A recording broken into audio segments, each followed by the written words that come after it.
There is a simple concept to successful trading that typically gets overlooked and discarded as soon as the everyday average would-be winning trader encounters a few losing trades. Now, they might have a very effective and profitable strategy, but after a few losing trades, that strategy gets tossed out the window and the search for the next best strategy begins. And this is called chasing performance, and it's a trap that normally just leads to more losses. The way it works is that the would-be winning trader waits till the market is trading well, winning trades have just occurred, in other words, and then decides to start trading. The moment he does, the trades lose, and the feelings of betrayal and conspiracy would come rushing in. And as the losses continue to mount, there comes a time when our would-be winning trader takes more pain than he can handle and he quits. And of course, the next series of trades are all winners, which hurts even more. Does that sound familiar to you? The chances are you're nodding your head in agreement and you can identify with this unpleasant and all too common scenario. Well, you're not alone, and most of us have been there and done that many times. Another typical behavior that a would-be winning trader will do is to fix the losing trades by tweaking or changing the rules so that the losses would have been winners. This is very common, and it usually proves to be a really bad idea as well, and it's not something that successful traders would ever do. Any rule that a trader comes up with is bound to have incidents where it's just not going to work. Perfection in trading, that is, figuring out how to get nothing but winning trades, doesn't exist. Do you think governments are going to just allow our would-be winning trader to just mint money whenever he pleases without there being any risk involved? More likely, probably be paying them a visit while they're breaking rocks in Leavenworth. It's illegal to mint your own money. Now, trading has inherent risks, which means there will be losses to go along with any winners you could ever hope to enjoy as a trader. And by the way, this type of thing, fixing losing trades after the fact with changes to your rules, it's called curve fitting. And that never ends well either because market conditions are always changing. As soon as you change the rule, you're going to lose again while the original rule would have won. Does that sound familiar as well? Now, the typical healthy, growing equity curve will go 2 steps forward, 1 step back, 2 steps forward, 1 step back.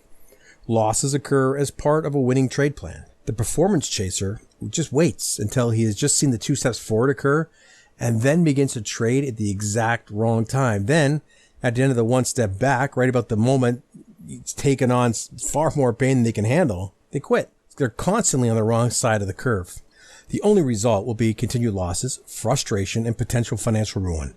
Now, sadly, this is completely avoidable, and yet it still happens more often than imaginable. It's far too common, and it doesn't need to be like that.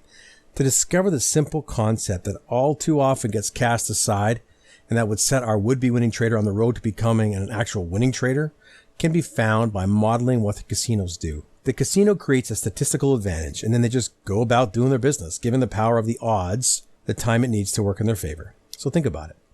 The secret to success is so simple that it really defies logic, how easily it's ignored, overlooked, cast aside, underutilized, or just forgotten when a few losing trades occur. It's one of the many strategies successful traders use to remind themselves how profits are made in trading. What good is having the best strategy in the world, one that would make you money from now until forever, if you never learn how to get to the money, instead toss it aside as soon as some losing trades happen? The best strategies will lose money and do serious damage in the hands of an ill-equipped trader. Usually, it'll be because of the hard-to-control need to curve fit or chase performance in the quest for eliminating losing trades. So what does that have to do with making money and being like other successful traders? Nothing at all. And in fact, ironically, it just propagates the cycle of continued losses. You have to become a great trader to make money even with a great strategy because, as noted, nothing's perfect. So what does that mean? Does it mean being able to execute the trades perfectly? That's part of it. But remember, some trades are just going to lose. Losing trades exist within a winning trade plan and trade strategy. Great traders understand this and have learned to surrender to this idea, accept it, and then begin to focus on what it really takes to become a winning trader. They focus on being that casino and just letting the house odds work in their favor over time. In the end, like any business, trading is just a numbers game. If you can learn how to stack the odds in your favor and survive long enough so that the odds swing back around to do the heavy lifting and grow equity, you can be like the casino and just succeed. The secret to successful trading is not a secret at all. It's just good common sense. Establish a statistical advantage, an edge in the market, and then go about your business, taking the trades that over time will allow that advantage to grow your equity. Now, wins and losses will come at a random distribution. That's the reality of trading, no matter how good you and your strategy are. Losing traders focus on avoiding losing trades, That never works. Follow the successful traders by understanding and accepting this. Establish a statistical advantage, an edge in the market, and then go about your trading business by focusing on smart risk and money management. This will give you the ability to stay in the game through the random losses so that you can take the next trade per your trade plan enough times to let the odds work in your favor and grow your equity. Then it's just a matter of letting the power of compounding do its thing. So really, yeah, it's just a numbers game. Options trading has become very popular over the last few years. NetPick's own options guru Mike has put together a hot list of some of the best names to trade in the options market. You can click here and download your free hot list to see what names Mike has been piling up the winners with.